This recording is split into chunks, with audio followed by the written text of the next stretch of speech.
Hey everybody, welcome to Goshen Prepping. We need to talk about China. And I know right now we see all kinds of problems as far as a new world war developing right before our eyes. But China, especially invading Taiwan, is something we seriously need to consider.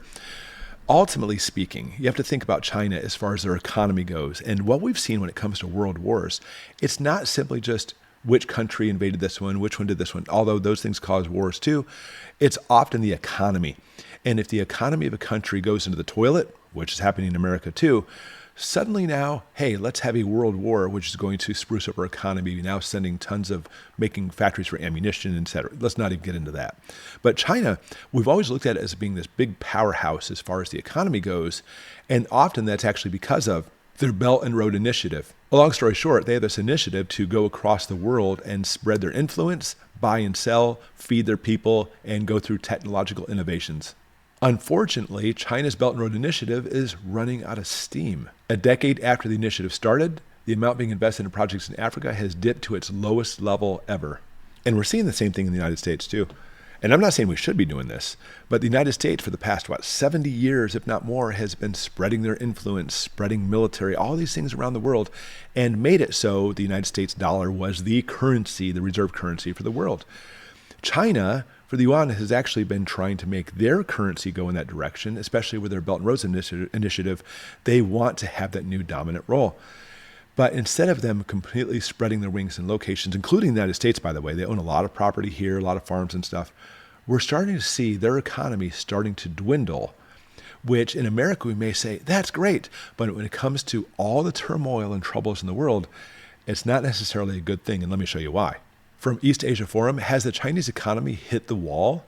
Lackluster growth, rising uncertainty has focused the world's attention on the state of China's economy. Their economic activity has sharply fallen short of expectations. Exports have collapsed.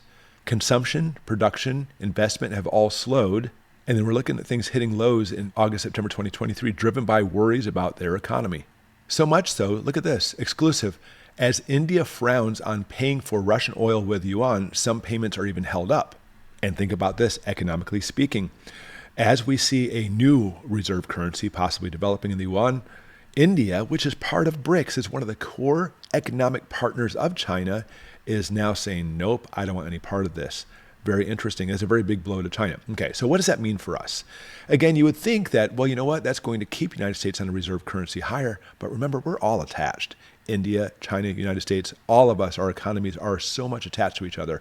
But when it comes to the United States and China, even more so. So my point is, if China's going down, so does the United States and vice versa. Stay for this. I'm going to show you the ramifications of that. But think about this right now.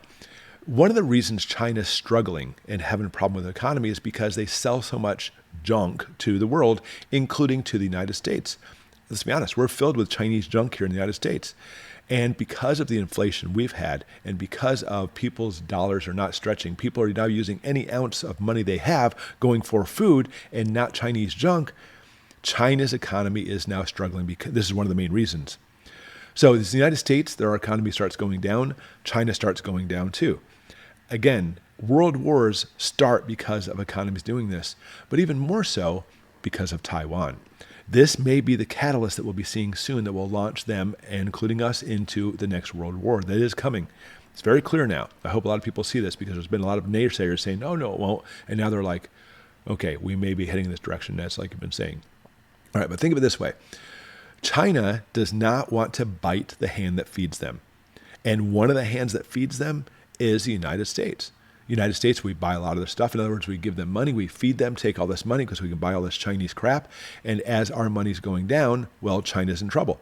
But think of it this way. Go back a few years ago, China's like on cloud nine and they're eating everything, high expensive foods and just, metaphorically speaking, they're doing amazing because of using the money that we're spending, sending to them. So as China has absolute ambitions, they've made this so clear, they want to invade and take over Taiwan. The reason they haven't done it is because of all the money coming in from the United States. That is the one factor that's keeping them from invading. It's still that one factor, by the way. We're not quite there yet. But as the America economy is going down, Chinese economy is going down, eventually a tipping point is going to hit where they'll say, you know what? I'm not going to bite the hand that feeds me because they're not feeding me anymore in the United States anyway. And if we take over Taiwan, which has a lot of plants, manufacturing plants, like, for example, for semiconductors that they really want to get their hands on, it will now switch over from, instead of actually being disadvantageous for taking over, now it's going to turn into being advantageous. America's not feeding us anymore anyway. Let's go ahead and take over Taiwan. And at that point, I'm not saying we'll actually get involved. I think at that point, we'll already be involved, because when we see everything happening with Iran and Russia and Ukraine and Israel and Hamas and us sending our carriers over there, we're already attached to this.